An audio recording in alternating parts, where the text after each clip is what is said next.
Ouais. Alors on va me dire, oui, oh, vous êtes un con, vous allez jeter ça. Oui, je le jette, parce que ça, c'est honteux, ça. C'est pas de la charcuterie, ça, c'est de la merde. Alors que ça, c'est bon. Voilà la différence. Ça se voit à la couleur. Bienvenue à la première mission coup de gueule de Didoukov. Les vidéos coup de gueule, c'est pour un peu râler. Ça fait toujours du bien de râler. Dans le milieu de ludique. Voilà. Non, je vais vous montrer quelque chose qui, pour moi, me choque. Ou tout de moins me dérange. C'est que on est en France, on est les champions des hockey games. Des hockey games. Qu'est-ce que ça veut dire? Ça veut dire des jeux très sympas, mais qui cassent pas la baraque. Voilà. On a plein de jeux qui tiennent la route, qui ont des règles qui tiennent la route, qui ont des auteurs qui tiennent la route, hein, des auteurs professionnalisés qui se sont regroupés pour produire au minimum 6 jeux par an. On est en face d'une industrie qui est en train de se mettre en place, d'une industrie ludique qui produit des jeux formatés. Formatés pour plaire le plus possible. On n'est plus sur des créateurs qui sont là pour faire des objets ludiques, on est là sur des créateurs qui font avant tout des objets commerciaux, qui sont là pour vendre du jeu. Et pour vendre du jeu, il ne faut pas prendre de risques sur les règles, il ne faut pas prendre de risques sur l'illustration, il ne faut choquer personne. Et surtout, il faut se regrouper. Et je vais vous montrer, à travers la lecture de Philibert, le site de vente, justement, que moi, il y a des trucs qui me dérangent. Donc, on va commencer tout de suite.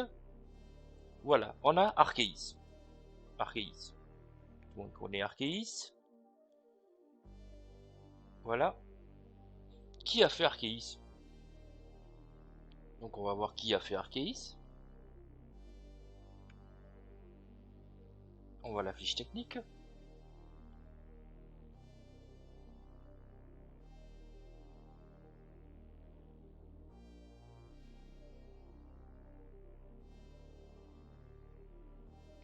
On a Théo Rivière, Antoine Boza, Ludovic Moublanc et Corentin Lebras. Là, vous avez le carteron des créateurs français qui tournent et qui se connaissent tous parce qu'ils sont sur la même team. Donc, ils ont fait Arceis. Arceis que vous allez retrouver donc présenté sur YouTube par tous leurs copains. Hein. Voilà, tous les copains d'Arceis. Donc, Etrigan, lui, il n'est pas vendu, mais bon, on lui donne un jeu, il le fait, il est très bon. Je veux dire par là, il est très bon le jeu. Hein. Mais ça tourne. C'est un microcosme qui est en train de se mettre en place. Un véritable microcosme, comme on peut en voir aussi au cinéma ou dans la littérature. Donc on voit Théo Rivière, par exemple. Vous allez voir, Monsieur Théo Rivière, spécialiste des jeux passe-partout. Hein, c'est des jeux passe-partout, moi j'appelle ça. C'est des jeux où on passe une très bonne soirée. Hein, c'est bien. Voilà. 6 Until Pepper. 6 Until Pepper, tiens. Mais avec qui il l'a fait? On va voir tout de suite. Avec qui Monsieur Rivière peut-il travailler? Avec 6 Until Pepper. Avec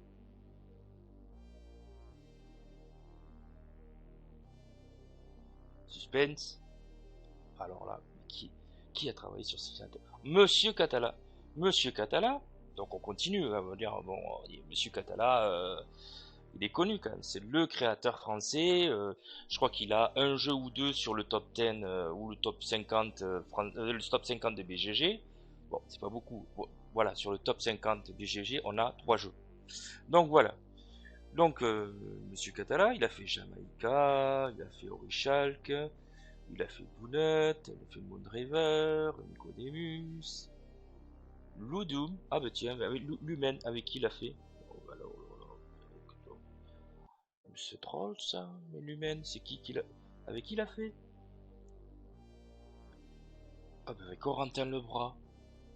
Mais moi, franchement, quand je regarde le milieu ludique français actuellement, j'ai l'impression de voir des vieux villages de montagne, hein, où tout le monde se connaît, où tout le monde est marié à la cousine de l'un ou à la cousine de l'autre, et où tout le monde, mais par exemple, le boucher va acheter son pain chez le boulanger va acheter sa viande chez le boucher. C'est triste. C'est triste, vous voyez. Ça fait que voilà. Bon, ben Monsieur Lebras, bah, il a fait Arceis, il a fait Faraway. Mais qu'a fait-il d'autre? Qu'a-t-il fait d'autre?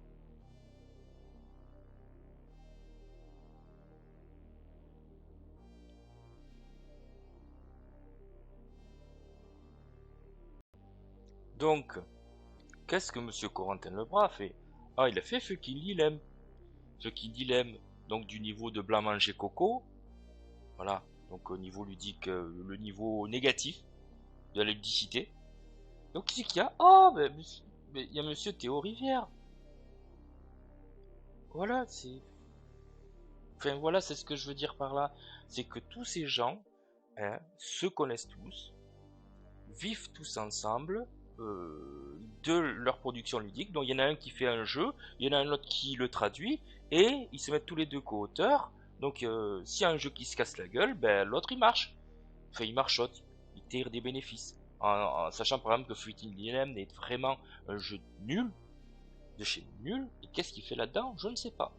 Donc là par exemple, on a Monsieur Théo Rivière qui a fait Roa. Hein, on va sur YouTube, bah qu'est-ce qu'on voit?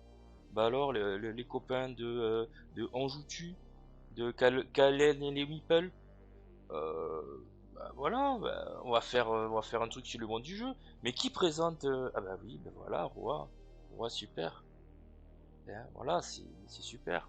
On va à 600 Paper, on regarde sur 600 Paper. Bon, Ludo Chrono en fait un truc, mais voilà, mais qui c'est qui présente? Ah, Bruno Catala est là pour présenter ça, pour vendre sa lessive. Hein? Arceus, bah voilà, c'est pareil. Les Toits de Paris qui va sortir, ben voilà, le problème il est là, c'est que tous ces jeux sont très bien, mais à un moment, ça se voit, ça se voit, ça se voit que tout le monde connaît tout le monde, que tout le monde se renvoie l'ascenseur. C'est des gens qui sont copains entre eux, je suis tout à fait d'accord. Ils sont copains entre eux. Donc c'est normal que quand tu vas recevoir quelqu'un, tu vas pas dire de son boulot que c'est de la merde. Ça c'est clair. Que surtout que c'est pas de la merde. Mais je veux dire par là, c'est que un créateur qui doit trouver, par exemple, euh, quelqu'un qui va l'éditer, ben il doit déjà passer par là, par les fourches de tradition ici où tous les gens se connaissent. Disent, mais moi je te connais pas. Mais qu'est-ce que t'as fait dans ta vie? Qu'est-ce que t'as fait? Tu connais Corentin Lombra? Tu connais pas Ludovic Maublanc? Ah, mais je vais te les présenter. Comme ça, ou Catala, Bruno Catala. Comme ça, ben tu feras tu seras co-auteur. Parce que ton idée, de toute façon, quoi qu'il arrive, il faut qu'il y ait un auteur connu pour la porter. Hein. Et le problème, ce qui se passe, c'est que on retrouve ça aussi dans les médias où ce sont des médias qui sont obligés, hein, financièrement parlant, de poser des vidéos. Du coup, ces vidéos, ben, on les voit ici, hein, de jeux, je le répète encore, toujours très bien.